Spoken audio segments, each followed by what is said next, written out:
जय शिवराय मित्रांनो राज्यातील महिला लाभार्थ्यांकरता राबवल्या जाणाऱ्या मुख्यमंत्री माझी लाडकी बहीण योजनेअंतर्गत जवळजवळ 14,238 पुरुष लाभार्थी हे लाभार्थी म्हणून लाभ घेत असल्याचं निदर्शनास आलेलं आहे। तशा प्रकारचा घोटाळा उघडकीला आणण्यात आलेला आहे आणि याच्यामुळे पुन्हा एकदा या योजनेच्या विरोधात वातावरण निर्मिती व्हायला तयार झालेली आहे। राज्यामध्ये या योजनेच्या विरोधात मोठ्या प्रमाणात राजकारण तापायला सुरुवात झालेली आहे। या योजनेचा फेर पुनर्विचार व्हावा अशा प्रकारची मागणी देखील आता काही आर्थिक सल्लागाराच्या माध्यमातून केली जाते। विरोधी पक्षाच्या माध्यमातून या योजनेच्या संदर्भातील हे काही जे काही बोगस प्रकरणे येत आहेत त्याच्या विरोधात मोठ्या प्रमाणात आवाज उठवायला सुरू करण्यात आलेली आहे। मग पुन्हा एकदा योजनेची फेरपडताळणी होणार का, याच्या अंतर्गत लाभार्थ्यांची चौकशी होणार का, पुन्हा एकदा योजनेचे हप्ते मिळण्यासाठी उशीर होणार का किंवा भविष्यात ही योजना बंद होणार का, अशा प्रकारचे अनेक सारे प्रश्न या ठिकाणी निर्माण व्हायला लागलेले आहेत। मित्रांनो, एकंदरीत आपण जर पाहिलं तर विविध विभागाचा जसे की आदिवासी विकास विभाग असेल किंवा इतर जे काही सामाजिक न्याय व विशेष सहाय्य विभाग असेल, या विभागांचे निधी या योजनेसाठी वापरले जात आहेत। शेतकऱ्यांच्या माध्यमातून मोठ्या प्रमाणात ओरड झालेली आहे की सर्व काही निधी हा लाडकी बहीण योजनेसाठी दिलेला आहे, त्याच्यामुळे इतर योजना राबवल्या जात नाहीत, गुत्तेदाराचे पैसे निघत नाहीत। याच्यामुळे विरोधकाच्या माध्यमातून सुद्धा या योजनेवरती मोठ्या प्रमाणात टीका टिप्पणी केली जात आहे। मित्रांनो, एकंदरीत आपण जर पाहिलं तर योजनेच्या अंतर्गत अर्ज करत असताना मोठ्या प्रमाणात कमी कालावधीमध्ये अर्ज भरून घेण्यात आलेले होते आणि या पार्श्वभूमीवरती पुन्हा एकदा याची पडताळणी सुरू करण्यात आलेली होती। परंतु सुरू करण्यात आलेल्या पडताळणीवरती मोठ्या प्रमाणात टीका झाल्यामुळे ही पडताळणी काही प्रमाणामध्ये शिथिल करण्यात आलेली होती। परंतु याच्यामध्ये मोठ्या प्रमाणात तरीही तपासणी चालू होती। आधार असेल, जसे की आपण यापूर्वी पाहिलं होतं की जवळजवळ 2200 पेक्षा जास्त महिला ज्या सरकारी कर्मचारी आहेत अशा या योजनेच्या अंतर्गत लाभ घेतले असल्याचं निदर्शनास आलेलं होतं आणि आता तर याच्यामध्ये पुरुष लाभार्थी सुद्धा लाभ घेत आहेत अशा प्रकारचं निदर्शनास आणून देण्यात आलेलं आहे। मित्रांनो, एकंदरीत आपण जर पाहिलं तर या योजनेच्या अंतर्गत जे बोगस लाभार्थी सापडतील त्यांच्याकडून जी काही रक्कम असेल ती वसूल केली जाईल असं अर्थमंत्री अजितदादा पवार यांच्या माध्यमातून सांगण्यात आलेलं आहे। जवळजवळ 41 कोटीपेक्षा जास्त रक्कम ही या लाभार्थ्यांना वितरित करण्यात आलेली आहे आणि अशाच प्रकारे या लाभार्थी या योजनेमध्ये लाखो लाभार्थी अपात्र लाभार्थी असू शकतात अशा प्रकारचे निकष सुद्धा लावले जात आहेत। परंतु मित्रांनो, एकंदरीत आपण जर पाहिलं तर स्थानिक स्वराज्य संस्थांच्या निवडणुका येत आहेत आणि या पार्श्वभूमीवरती या योजनेची जी काही चौकशी असेल, या योजनेची पडताळणी असेल, ही कामं शक्य होणार नाही। तर ही कामं न शक्य होण्यामुळे ही जी काही पडताळणी आहे ती आता थोड्या प्रमाणात शिथिल करण्यात आलेली आहे।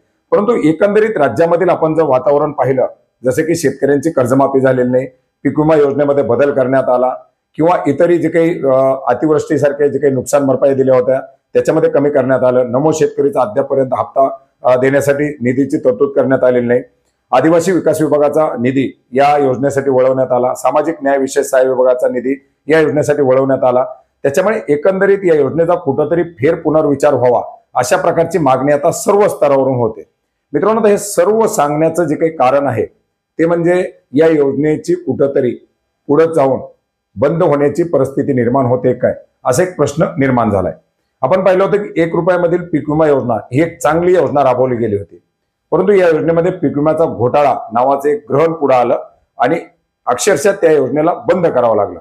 बऱ्याच साऱ्या अशा योजना येतात आणि त्याच्यामध्ये मोठे मोठे घोटाळे उघडकीला येतात, त्याच्यामध्ये गैरप्रकार होत आहेत असं दाखवलं जातं, त्याच्यामुळे काहीतरी आर्थिक बर्डन येते असं दाखवलं जातं आणि पुढे काही ना काही कारण सांगून ती योजना बंद केली जाते किंवा त्या योजनेमध्ये काहीतरी शिथिलता आणली जाते आणि असाच काहीतरी प्रकार आता या मुख्यमंत्री माझी लाडकी बहीण योजनेबरोबर व्हायला सुरू झालाय।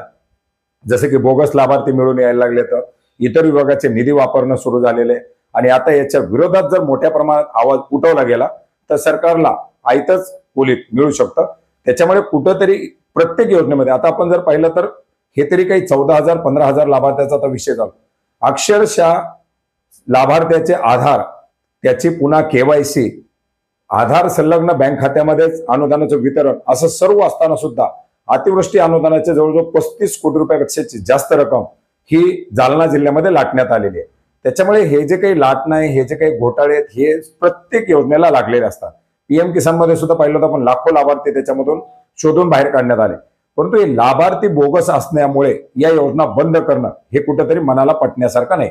कारण प्रत्येक शेतकऱ्याच्या घरामध्ये लाडकी बहीण आहे, प्रत्येक सर्वसाधारण नागरिकाच्या घरामध्ये लाडकी बहीण आहे। त्यामुळे लाडकी बहीण योजनेच्या अंतर्गत दिला जाणारा निधी हा रास्त आहे, त्या महिलांना उपयोगी पडणार आहे। त्याच्यामुळे याच्या विरोधात आवाज उठवण्यापूर्वी विरोधकाच्या माध्यमातून असेल किंवा प्रत्येक स्तरातील नागरिकांच्या माध्यमातून असेल विचार करणं गरजेचं आहे, विचार व्हायला हवा। कारण अतिशय महत्वाची अशी राबवली जाणारी ही योजना आहे. मित्रांनो, आपण जर पाहिलं तर सरकारी कर्मचाऱ्यांच्या पगारी असतील, जे काही अनिवार्य भत्ते असतील, त्याच्यामध्ये वाढीव होणाऱ्या तरतुदी असतील किंवा इतरही अनेक साऱ्या योजनेसाठी लाखो करोडोचे खर्च केले जातात. त्याच्यापुढे या योजनेचं जे बजेट आहे ते अतिशय मोठं बजेट नाही.